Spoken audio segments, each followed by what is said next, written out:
장로님들이 특성하시니까 더 은혜스럽습니다. 본문은 종말론에 대한 말씀입니다. 세상의 마지막이 이제 종말이죠. 이제 우리는 우주적 종말이 온다는 사실을 인식하고 살고, 그리고 또 내 인생의 마지막이 있다. 그래서 우주의 종말과 개인의 종말을 우리들이 이렇게 생각하면서 이제 사는 것입니다. 그래서 그렇게 살면서 오늘을 성실하게 사는 것은 하늘에서 이루신 하나님의 뜻을 땅에서 이루어드리는 균형 잡힌 성도의 삶입니다.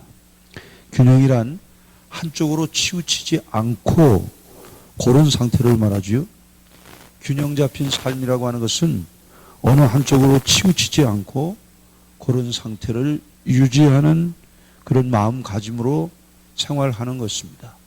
그래서 이제 여호수아 1장을 보면은 좌로나 우로나 치우치지 말라. 항상 말씀을 따라가면서 세상으로 끼울지 아니하고 항상 중심을 잡고 사는 삶을 말하는 것이죠.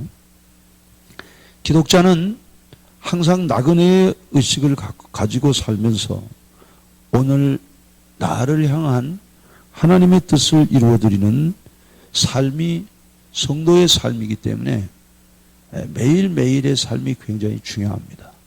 그래서 히브리서 3장 13절은 이렇게 증언합니다.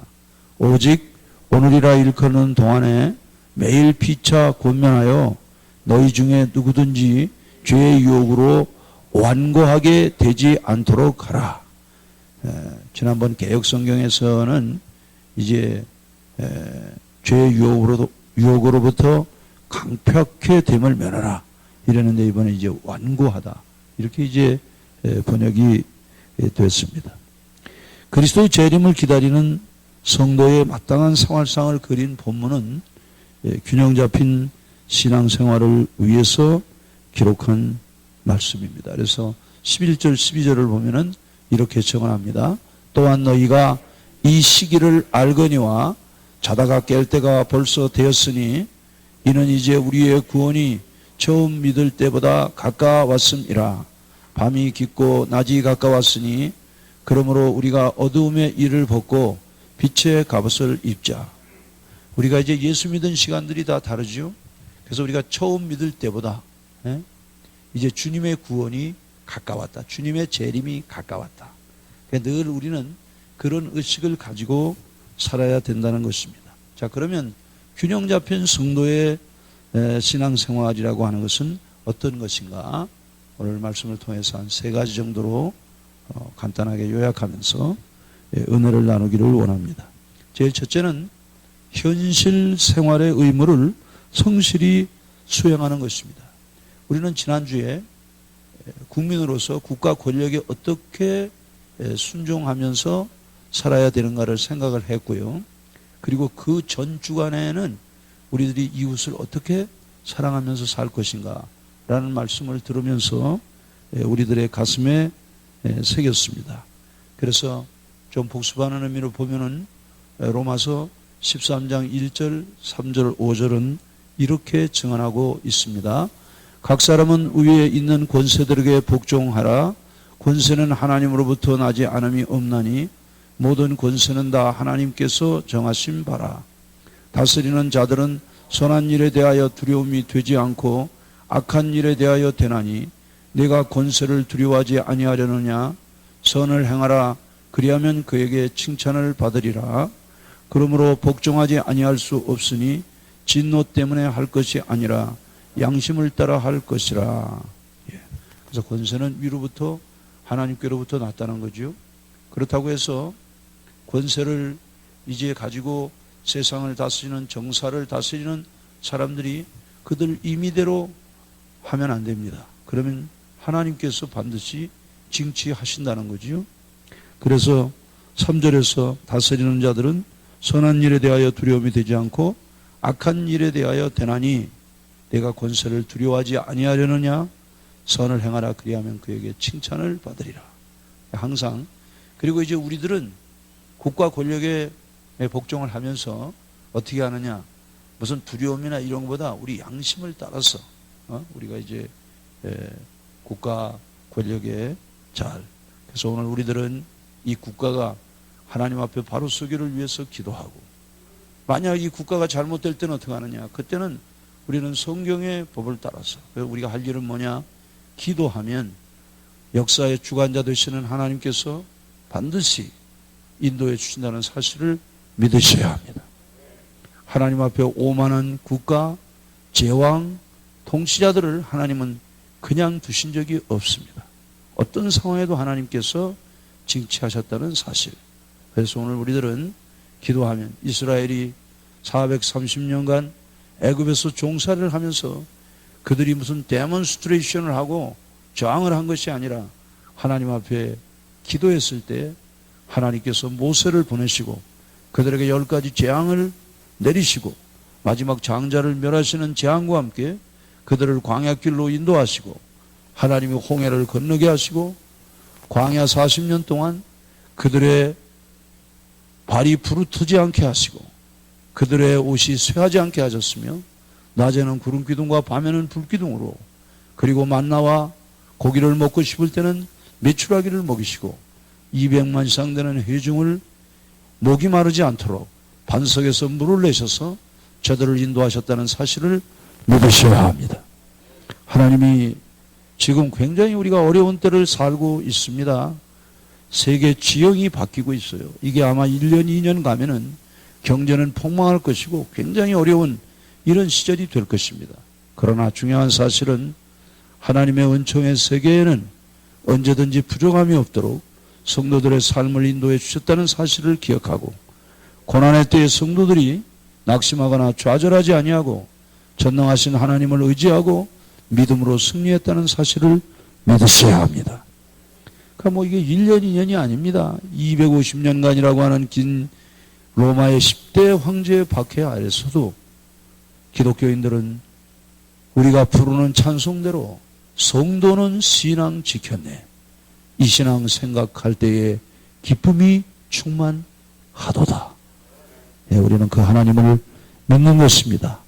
그리고 이제 로마서 13장 또 10절을 보면은 이렇게 증언하고 있습니다.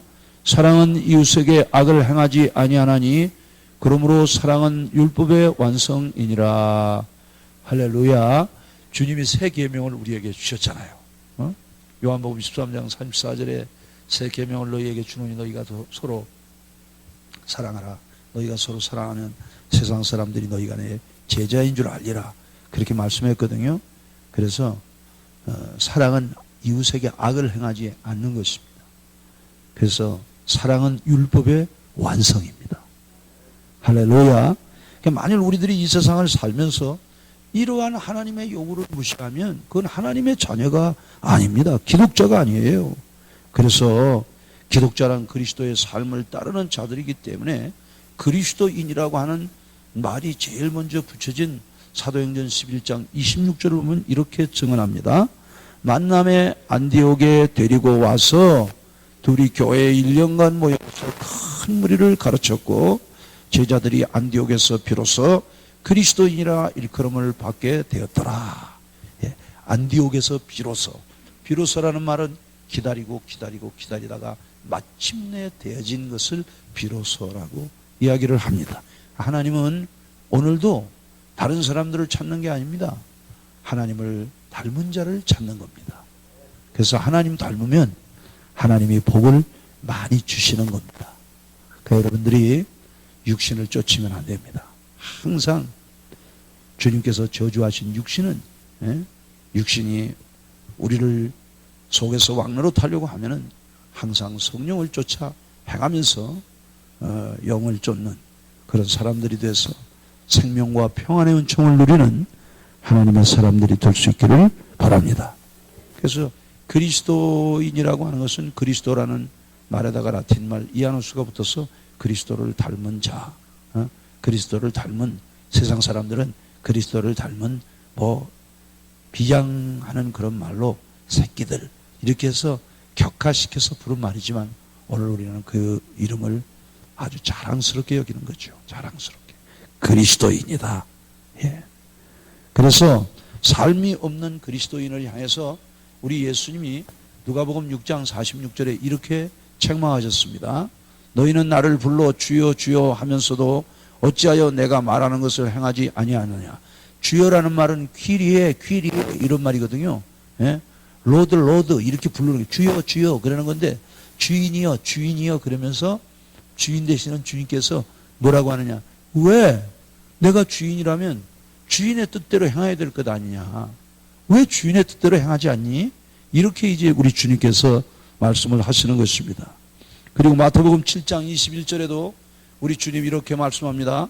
나더러 주여 주여 하는 자마다 다 천국에 들어갈 것이 아니요 다만 하늘에 계신 내 아버지의 뜻대로 행하는 자라야 들어가리라. 예. 하나님의 뜻이 뭡니까? 사랑을 실천하고 하나님 사랑, 이웃 사랑. 성경의 최고의 핵심 가치는 사랑입니다. 사랑. 그게 하나님의 뜻이에요. 어떤 상황에도. 오늘 우리는 우리끼리 사랑하고 그건 성도의 사랑이 아닙니다. 원수를 사랑해야 돼요. 예? 나하고 아무 관계없는 사람도 사랑해야 그게 기독교라니까요. 할렐루야. 기독교가 타락한 거예요. 저그들끼리도 사랑을 못해. 교회 안에서도 사랑을 못해. 이게 말이 됩니까 이게? 예? 불신자들보다도 못한 거예요. 이게 그러면 안 돼요. 예? 우리는 원수를 사랑해야 레위기 19장 18절에 뭐라고 얘기했어요? 네 형제를 사랑하고 동포를 원망하지 말고 네 몸을 네가 사랑하는 것처럼 사랑하라. 그게 율법이라니까요. 율법. 그럼 오늘 우리는 나 좋아하는 사람한테 잘하는 그건 사랑이 아니에요. 그건 불신자들도 하는 일이에요. 우리는 원수를 사랑해야 돼요. 아멘. 예, 그래서 정말 사랑하는 마음으로. 저도 살면서 어떻게 살다 보면 이제 서로 헤어지지만은 저는 원칙이 있습니다. 1년을 사귀었든지 2년을 사귀었든지 어떤 좋지 않은 일로 인해서 그렇게 해도 헤어질 때 좋게 헤어지고 언제든지 좋은 추억을 가지고 언제든지 만날 수 있는, 그래서 만나면은 밥이라도 한 그릇 이렇게 나눌 수 있는 그런, 절대로 그 사람의 나쁜 얘기를 안 하려고. 인간의 죄성은 안 그렇거든요. 씹는 거 좋아하거든요. 그래도 어디에서든지 좋은 추억을 이야기하고, 그래서 다시 재회하는 친구들이 많아요. 오래 있다가 만나면 좋아요. 왜?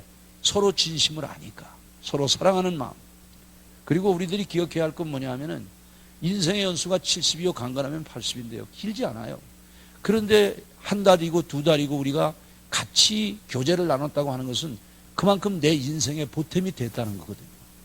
그걸 잊지 말아야 돼요.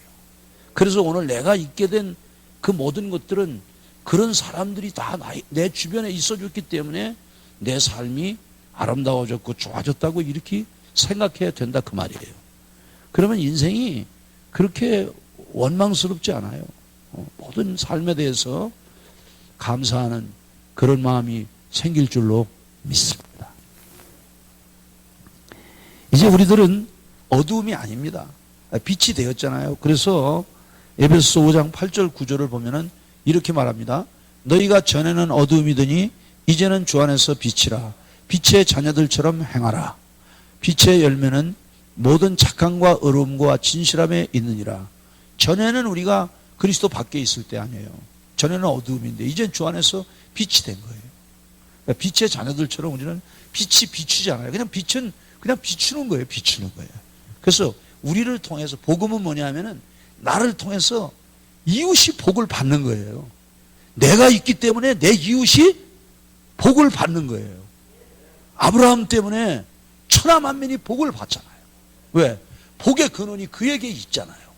그러나 아브라함은 나그네로 살면서도 자신 속에 있는 자기가 그 장소에 거하면은 자기 때문에 하나님이 악인에게도 비를 주시고 선인에게도 비를 주시잖아요. 그런데 하물며 하나님이 택했는데 얼마나 복을 주시겠어요. 그러니까 아브라함이 있는 곳마다 모든 사람들이 복을 받고, 이삭이 있는 곳마다 복을 받았잖아요. 야곱이 있는 곳에 복을 받았잖아요. 그러니까 하나님의 사람이 있는 곳에 복을 받는 거예요. 할렐루야. 그래서 다른 사람들이 우리를 소중하게 여겨줄 수 있는 그런 사람이 돼야 합니다. 그 복음이라고 하는 것은 나만 잘 되고 그 복음 아닙니다. 나를 통해서 다른 사람들이 그 복을 받고, 그래서 예수를 안 믿어도 여러분들을 소중히 여겨야, 친구들이 여러분들을 소중하게 여겨야 됩니다. 나에게는 이런 목사 친구가 있고, 나에게는 장로 친구가 있고, 나에게는 집사 친구가 있다. 그 친구는 언제든지 내게 정말 정금 같은, 여름날에 냉수 같은, 겨울에는 따뜻한 숭늉 같은, 그리고 추운 날에는 따뜻한 외투 같은 그런 친구다. 이렇게 여러분들이 그렇게 소중히 여김을 받아야 됩니다. 그래서 항상 우리들에게는 착함과 의로움과 진실함의 열매들이 있어야 합니다. 베드로전서 2장 9절은 이렇게 말씀하잖아요. 그러나 너희는 택하신 족속이요 왕같은 제사장들이요 거룩한 나라요 그가 소유된 백성이니 이는 너희를 어두운 데서 불러내어 그의 귀한 빛에 들어가게 하시니에 아름다운 덕을 선포하게 하려 하시며, 택하신 족속, 왕같은 제사장, 거룩한 나라. 얼마나 대단합니까? 제사장은 모든 사람을 위해서 제사를 드리는 그 제사장 아닙니까? 우리를 제사장 삼았다는 거, 이게 얼마나 감사한 겁니까? 내가 예배자로 하나님 앞에 드려지면 우리 동네가 다 예배를 드린 거다, 이렇게 생각하면 되는 거예요. 나 때문에 그분들이 복을 받는다, 이렇게 생각하고. 그래서 우리는 늘 그들을 위해서 기도해야 돼요. 여러분들이 여러분의 마을을 위해서 기도해야 됩니다. 여러분의 이웃을 위해서 기도해야 되는 거예요. 네? 두 번째는 신앙생활에 힘쓰는 것입니다. 그게 이제 14절 말씀이죠. 14절 말씀 이렇게 정언합니다. 오직 주 예수 그리스도로 옷 입고 정욕을 위하여 육신의 일을 도모하지 말라. 의복이라고 하는 것은 신분을 이야기하는 거죠. 탕자가 돌아왔을 때 아버지가 옷을 갈아입히잖아요. 그죠? 우리를 갖다가 그리스도의 신부이기 때문에 세마포를 입힌다 그러잖아요. 그리고 계시록 19장을 보면은 바로 그 옷은 성도의 행실이라 그렇게 이야기를 하잖아요. 예? 그래서 이 말씀은 우리가 이제 주님의 말씀으로 우리의 마음과 생각을 이제 단장하고 그렇게 사는 거, 이걸 갖다가 주 예수 그리스도로 옷 입는다. 그래서 성도는 신앙생활에서 어떻게 해야 되느냐? 이웃을 사랑해야 돼요. 마태복음 7장 12절을 보면은 그러므로 무엇이든지 남에게 대접을 받고자 하는 대로 너희도 남을 대접하라. 이것이 율법이요 선지자다. 대접하는 게 율법이고 대접하는 게 선지자입니다. 아멘. 대접을 잘하세요. 그 자체가 복입니다, 여러분. 응? 우리가 남을 섬겨주는 거, 그게 복이에요. 예? 이상합니다. 동전한 입을 움켜쥐으면 없어지지만 쓰고 빌려주면 풍성해지는 거예요. 그게 전능자 하나님, 우주와 만상을 지으시고 오늘까지 보존과 협력과 통치로 섭리하시는 전능하신 우리 주 예수 그리스도의 하나님, 영광스러운 우리 아버지는 많이 베푸는, 미국이요 많이 베풀 때 경제가 좋았습니다. 세계를 먹여 살렸어요. 예? 그런데 미국이 그런 경찰 국가의 노릇을 못하는 거예요. 그러니까 미국 경제가 무너진 거예요. 그리고 자꾸 에고이즘으로 가니까 그럼 이렇게 그 코로나 사태에서 이렇게 어려움을 겪는 거예요. 그리고 가장 동성애를 막고 이래야 될 나라가 가장 먼저 거기에 동조하고 국가가 거기에 아무리 보수가 있으면 뭐랍니까? 공화당이 지금 와서 폐쇄를 하고 자기들 백인들 우하고 이렇게 하면서 소용없는 거예요. 소용없는 거예요. 하나님의 사랑은 그렇잖아요. 청교도들의 가치가 뭡니까, 여러분? 그들 필그림들의 가치가 뭡니까? 그들의 가치는 항구적 가치를 하나님께 둔다는 것 아닙니까? 그게 필그림들 아닙니까? 근데 그렇게 살지 않는 거예요. 그들의 핵심 가치가 하나님 사랑이야. 하나님 사랑과 이웃 사랑이 그들의 핵심 가치였어요. 예? 그런데 그렇게 살지 않은 거예요. 그러니까 나라가 무너지고 있는 거예요.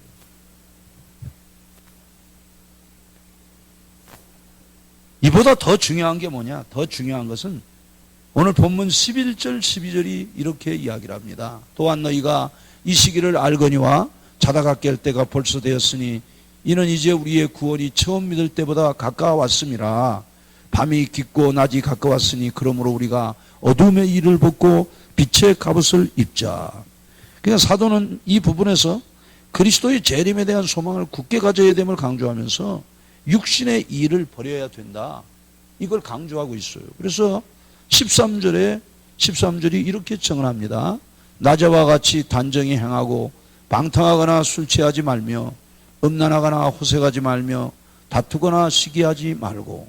그러니까 우리가 낮에라고 하는 것은 이제 활동하는 시간이기 때문에 의복을 이렇게 정갈하게 입고 그러잖아요. 예, 지금 우리나라도 낮에 술 먹었다 그러면 이제 아이씨 정신없는 놈들이라고, 예? 낮 대낮부터 술 취했다 그렇게 이야기를 하잖아요. 낮에는 항상 우리가 단정히 행하잖아요. 단정히. 예. 그래서 이제 여기 보면은 술이라고 하는 거. 예. 그래서 이 술 취하지 말라 그러는데 NIV를 보니까 drunkenness라고 되어 있는데 이게 뭐냐면은 취한 상태. 그리고 알코올 중독. 이거를 drunkenness라고 그렇게 이야기를 하는 거예요. 그러니까는 세상에 취하면 안 되고, 그리고 알코올이라고 하는 것은, 예? 알코올이라고 하는 것, 이 인간이 이제 타락하면서 인간에게 생겨진 게, 예? 그 발효를 시켜서 마시는 이제 술, 뭐 노아도 이제 술 때문에 이제, 예?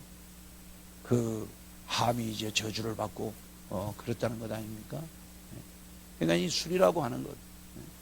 이게 뭐 약으로 쓰고 이러면은, 예? 바울 사도도 디모데에게, 예? 포도주를 써라 이렇게 말했는데, 이제 사람들은 그런 말을 이게 아주 방어 기제를 삼아가지고 성경에도 술 먹으라고 그래도 됐다고 그러는데, 저도 사실은 제 체질이 좋아해요. 술을 좋아해요. 우리 그런 아주 술을 받는 체질인데, 그게요, 뭐 우리 성도들도 어떤 분들은 뭐 와인도 갖다 주고 이래서 와인도 마시고 이랬는데, 지금은 아예 집안에 와인이고 뭐고 산삼주고 뭐가 일체 없습니다. 일체 없어요. 왜? 그것이 성도의 삶에 도움이 되질 않아요. 예? 그래서 할 수 있으면, 성경이 뭘 이야기합니까? 데살로니가전서 5장 23절 보면 따라합시다. 악은 모양이라도 버리라. 그렇습니다. 인간은 타락했기 때문에, 예? 그거 굉장히 그런 것들이 좋아요. 우리가 자꾸 그런 것들을 멀리 하라고 주님이 말하는데, 그걸 자꾸 가까이 두니까. 예? 그래서 문제거든요. 뭐 예를 들어서 유럽 문화에 와인을 마시는 거, 그건 뭐 이제 고기를 먹을 때, 예? 다른 고기를 먹을 때, 그럴 때 이제 입가심을 하고 또 다시 먹고 이렇게 하는 것입니다. 그래서 뭐 와인 같은 거 먹고 이러는 거를 저는 이야기하고 그러고 싶지는 않아요. 그럼 뭐 식생활 문화이기 때문에 괜찮습니다. 그러나 그런 것들이 이제 일상화되면은 그것이 생활에 절제가 있고 이러면 괜찮아요. 근데 그렇지 않아. 그러니까 여러분들이 항상 그런 면에서는 조심하는 게 좋습니다. 그리고 이제 친구들이 야 괜찮아, 뭐 맥주 한 잔 뭐 어때 괜찮아 이러지만은 마시고 그러잖아요. 그러면 뒤에서는 뭐라고 하냐면은 야 내 친구 목사 있는데 목사도 야 괜찮아 먹어 이렇게 해가지고요 기독교인들의 경계가 다 없어져요. 기독교인들의 경계가. 예. 그러면 안 된다는 거죠. 제가 목사인데 동창회 가가지고 늘 한잔하고 그러면 되겠습니까? 예? 제가 동창회 갔다가 가면은 이제 초등학교 동창들 이제 권사들이 많아요. 그래서 내가 인사하고 나올 때 이 권사 오늘들 과음하지 말고 와. 그리고 먼저 제가 일어납니다. 먼저 일어나고. 언제가 보니까 그렇게 잘하는 우리 그 친구 중에 해병대 대령 부인이 있는데 정말 지금도요 너무 헌신적으로 살고 있어요. 예. 돈 번 거 거의 그 해병대 여기 지금 본부교에 그 해병대들을 위해서 쓰고 있어요. 예. 얼마나 헌신적이고 정말 존경스러운 권사님이에요. 예. 근데 그냥 많이 이렇게 취한 걸 보고서 그래서 그러지 말라고 이제 이랬는데 하여튼 그런 거 또 음란한 거, 그 뭡니까? 예? 성적인 게 몸 바깥으로 부부가 아닌 쪽으로 이렇게 해서 이게 뭐 지금 도생 문화가 이게 말할 수 없습니다. 예. 그래서 이제 그걸 더 구체적으로 이야기한 게 그 섹슈얼 임모랄리티. 그래서 호색이라는 거죠. 호색. 그 다음에 다툼. 다툼. 디센션이라는 말인데 불화하고 의견 충돌을 하고 그러면 안 된다는 거예요. 교회 안에서 의견 충돌하고 그러면 안 된다는 거예요. 의견 충돌하면. 그 다음에 이제 질투. 질투. 이 jealousy 이러는데 질투하면 안 됩니다. 질투. 셈이 많아가지고. 그게 다 범죄예요, 범죄. 상대방이 잘 되면 박수 쳐주고. 그 다 우리가 복이 다르니까. 복이 달라요. 안장로님 복하고, 조 장로님 복하고 다 달라요. 김 장로님 복하고 다 달라요. 복이 다 다르다니까. 그러니까 그 사람에게 맞춤으로 하나님이 복을 주셨기 때문에 우리는 상대방이 가지고 있는 것에 대해서는 항상 칭찬해주고, 존경해주고. 그래서 우리가 인사할 때도 꼭 사랑합니다, 존경합니다 그러잖아요. 축복합니다 그러잖아요. 할렐루야. 그리고 14절은 이제 오직 주 예수 그리스도로 옷 입고 정욕을 위하여 육신의 일을 도모하지 말라. 이와 같이 내세의 소망을 갖고 사는 삶은 영원한 본향이 따로 있기 때문에 그래요. 그래서 히브리서 11장 13절 이하는 이렇게 증언합니다. 이 사람들은 다 믿음을 따라 죽었으며 약속을 받지 못하였을 때 그것들을 멀리서 보고 환영하며 또 땅에서는 외국인과 나그네임을 증언하였으니 그들이 이같이 말하는 것은 자기들이 본향 찾는 자임을 나타냄이라. 그들이 나온 바 본향을 생각하였더라면 돌아갈 기회가 있었으려니와 그들이 이제는 더 나은 본향을 사모하니 곧 하늘에 있는 것이라. 이러므로 하나님이 그들의 하나님이라 일컬음을 받으심을 부끄러워하지 아니하시고 그들을 위하여 한 성을 예비하셨느니라. 베드로전서 2장 11절은 이렇게 증언합니다. 사랑하는 자들아 거류민과 나그네 같은 너희를 권하노니 영혼을 거슬려 싸우는 육체의 정욕을 제거하라. 만일 전세에 지나친 애착을 가지고 신앙생활을 등한히 한다면 하나님의 구원의 은총에서 멀어진다는 것을 알아야 돼요. 이런 경계의 말씀이 바로 히브리서 6장 4절부터 6절에 이렇게 말씀합니다. 한 번 빛을 받고 하늘의 은사를 맛보고 성령에 참여한 바 되고 하나님의 선한 말씀과 내세의 능력을 맛보고도 타락한 자들은 다시 새롭게 하여 회개하게 할 수 없나니 이는 그들이 하나님의 아들을 다시 십자가에 못 박아 드러내놓고 욕되게 함이라. 결국 마음이 굳어진 자들은 로마서 11장 25절처럼 이렇게 되어지는 것입니다. 형제들아 너희가 스스로 지혜 있다 하면서 이 신비를 너희가 모르기를 내가 원하지 아니하노니 이 신비는 이방인의 충만한 수가 들어오기까지 이스라엘의 더러는 우둔하게 된 것이라. 그들이 선민인데 그들이 계속 하나님의 말씀을 못 들은 척하고 유기하고 하나님의 뜻을 선택하지 아니하고 그렇게 하면서 그들이 저주를 받은 거예요. 그래서 그들 가운데 지금 히브리인들요, 유대인들 가운데 하나님 섬기지 않는 사람들, 뭐 예수를 부인하는 거는 그건 거의 90%고요. 그리고 실제로 지금 토라를 지키고 이렇게 철저하게 그 유대의 전승을 따라서 신앙생활 하는 것도 지금 몇 프로 되지 않아요. 얼마나 그들이 지금 타락했는지 알 수 없어요. 번째로 본문은 성 어거스틴을 회개시킨 그러한 말씀입니다. 어거스틴 얘기는 우리가 잘 알잖아요. 354년 오늘의 튀니지인 타가스테에서 아버지 파트리키우스, 이교도인 아버지 파트리키우스와 신앙인인 어머니 모니카 사이에서 출생을 했습니다. 그래서 카르타고에서 공부를 많이 했습니다. 그런데 그곳에서 이제 그 수사학 선생을 하면서 약 9년 동안 했는데 16, 17때부터 선생을 하면서 그 373년에 그 동거를 하게 됩니다. 만이교에 심취를 하면서 이 만이교도 영지주의와 똑같은 그런 이제 이교인데 그렇게 하면서 그래서 이제 374년에 그 아데오다투스를 낳죠. 사실은 어거스틴의 유일한 아들인데 결혼 전에 낳기 때문에 이제 사생아라고 이렇게 부르는 아들이죠. 그래서 이제 카르타고에서 9년간 수사학 선생을 하고 로마로 옵니다. 로마로. 이제 그 가족들을 데리고 이제 오는데 어머니의 기도와는 너무 멀리 가는 거예요. 그때가 383년으로 로마로 이주한 때가 약 30세였을 때였습니다. 우리나라 나이로. 그리고 그의 나이 31세에 밀라노에서 대표 변사가 됩니다. 그래서 이 대표 변사가 더 퍼블릭 오레터, 그래서 그 당시에 아마 이렇게 변호해 주는 그런 변호사의 공적인 일을 했던 상당히 그 사회적으로는 아주 성공한 이런 사람이죠. 그러나 그 어머니가 그렇게 기도했다는 것 아닙니까? 어머니가 찾아가서 우리 아들을 때문에 걱정입니다. 막 이렇게 이야기하면은 그 주교가 그랬다고 그러잖아요. 기도하는 자식은 절대로 버림받지 않습니다. 그래서 그 어머니가 모니카가 그렇게 기도했다는 거죠. 380년 여름날 고통과 근심 속에 뜰을 거닐다 어린 아이들이 그 펴서 읽으라는 노랫소리를 듣고 성경을 폈는데 그때 눈에 딱 들어온 말씀이 이 본문 로마서 11장 13절 이하에 너희가 이 시기를 알거니와 자다가 깰 때가 벌써 되었으니 이는 우리 구원이 처음 믿을 때보다 가까웠습니다. 낮에와 같이 단정히 하고 음란과 후색하지 말고 주 예수 그리스도를 옷 입고 빛의 갑옷을 입어라. 낮에와 같이 단정히 행하라. 이 말씀을 들었다는 거죠. 그래서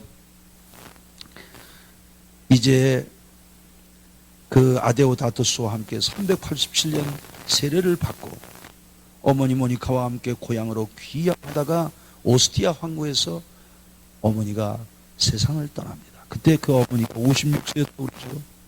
그의 어머니는 임종 전에 그에게 이런 말을 했다고 그래요. 아들아, 어디를 가든 너를 위해 기도했던 이 어머니를 나를 잊지 말아라. 그리고 내가 하나님의 사람임을 잊지 말아라. 그래서 고향으로 돌아가지 못하고 그 로마 이태리 그 오스티아 항구에다가 어머니를 안장 그리고 고향으로 돌아갑니다. 그래서 391년 사제서품을 받은 그는 395년에 시포의 레기우스의 감독이 되고 400년 그의 역작인 고백록을 완성합니다. 그리고 413년 그의 대표작인 하나님의 도성을 집필하기 시작합니다. 목양의 은총 속에 살다 430년 8월 그가 76세 됐을 때 야만족인 반달족이 히포를 공격할 때 히포가 무너지는 소리를 들으면서 76세에 영면합니다. 그는 회심 후 수년 동안 신학, 철학 그리고 성경을 연구하고 회의주의자들에 대항하여라는 글을 쓰고 행복한 삶에 대하여 그리고 앞서 기술한 대로 고백록을 완성합니다. 미국의 역사가 토마스 카일은 어거스틴을 마지막 고전 철학자이고 최초의 중세학자다 이렇게 부르고 있습니다. 그래서 어거스틴은 중세 천년의 교사로 세계인들의 존경과 사랑을 받고 있으며 오늘 우리가 삼위일체 신론이라든지 예정론이라든지 구원론이라든지 이런 것들은 거의 어거스틴이 완성한 그러한 신학을 우리가 신앙으로 이렇게 공부하고 있습니다. 바라기는 우리 모두 균형 잡힌 성도가 돼서 현실 속에서 주의 일에 힘쓰면서 육신의 일을 버리고 신령하고 거룩한 성도의 삶을 살게 되시기를 주의 이름으로 축복합니다. 우리 말씀을 생각하면서 한번 주여 한번 부르고 균형 잡힌 성도의 삶을 살게 해달라고 잠깐 기도합시다. 주여.